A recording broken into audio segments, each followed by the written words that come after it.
दोस्तों, हम में से बहुत से लोग आज भी इस बात से अनजान हैं कि शरीर के कई अंगों को दान किया जा सकता है और इसी में से एक होता है नेत्रदान, यानी कि हमारे आंखों का दान। बहुत से लोग अपने शरीर के अंगों को दान करने से डरते हैं।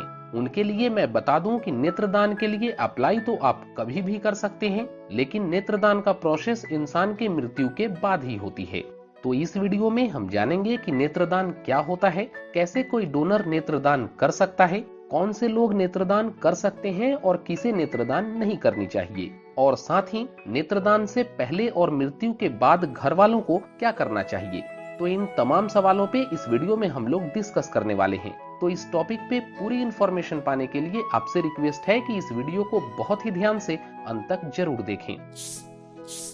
दोस्तों, ऐसा कहा जाता है कि नेत्रदान महादान। अगर आप किसी को अपनी आंखें दान देते हैं तो इससे एक ही नहीं, दो लोगों की रोशनी मिलती है, यानी कि आप दो लोगों के जीवन में खुशियों की रोशनी भर देते हैं।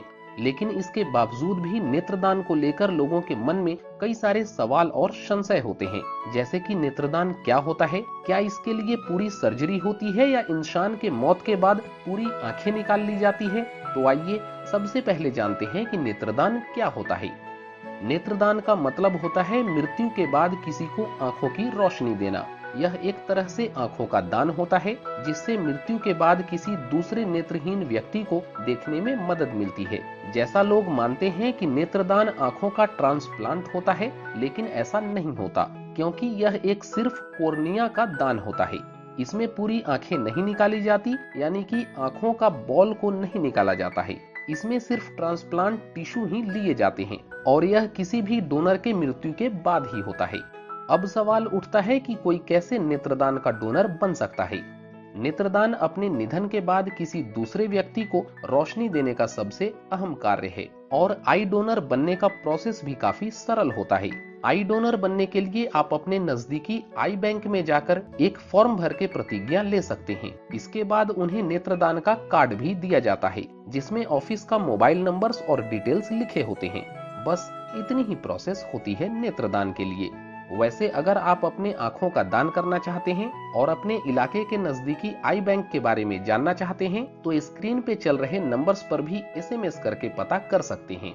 इसमें आई डोनेट करने वाले व्यक्ति का नाम, mobile number, email ID, address, इलाके का पिन कोड, डोनर का डेट ऑफ बर्थ और ब्लड ग्रुप मेंशन करनी होती है और इतना मेंशन करके स्क्रीन पे चल रहे नंबर पे एसएमएस कर सकते हैं।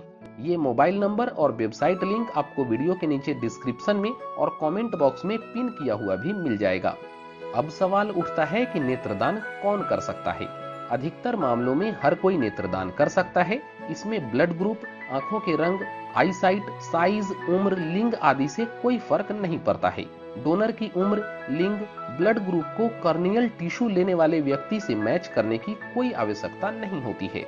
यहाँ तक कि एक डायबिटीज, अस्थमा के मरीज भी नेत्रदान कर सकते हैं। इसके अलावा हाइपरटेंशन या नॉन कम्युनिकेबल बीमारी का सामना कर रहे मरीज भी नेत्रदान कर सकते हैं। हालांकि जिन लोगों का मौत कम्युनिकेबल बीमारियों की वजह से, जैसे कि एड्स, रेबीज, हेपेटाइटिस बी या सी या फिर टिटनस आदि की वजह से हुई है, उन मरीजों की आंखें नेत्रदान में नहीं ली जा सकती। अब जान लेते हैं कि नेत्रदान से पहले और किसी की मृत्यु के बाद घर वालों को क्या करना चाहिए। किसी की मृत्यु के बाद जब तक आई डोनेशन नहीं हो जाता, तब तक कुछ बातों का उनके परिवार वालों को ध्यान रखनी चाहिए।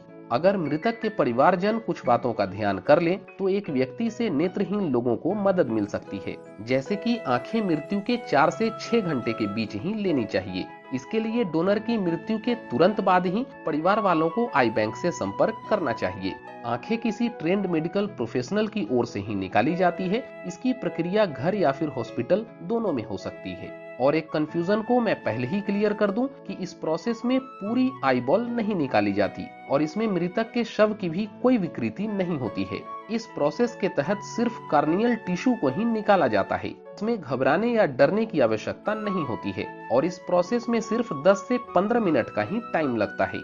इसके लिए डोनर के मौत के बाद मृतक के घर वालों को मृतक की आंखों पर रुई लगा देनी चाहिए। साथ ही मृतक के सर को 6 इंच तक ऊंचा कर दें और पंखे को भी बंद कर देना चाहिए। हालांकि आपके मन में अभी नेत्रदान को लेकर कोई सवाल है तो हमें वीडियो के नीचे कमेंट करके पूछ सकते हैं। ये वीडियो अच्छी लगी है तो इस वीडियो को लाइक करें, ज्यादा से ज्यादा लोगों तक शेयर करें ताकि इस पुण्य कार्य के बारे में ज्यादा से ज्यादा लोगों को पता चल सके। और ऐसे ही हेल्थ से रिलेटेड वीडियोस पाने के लिए हमारे चैनल को सब्सक्राइब करके बेल के आइकन पे भी प्रेस कर लें।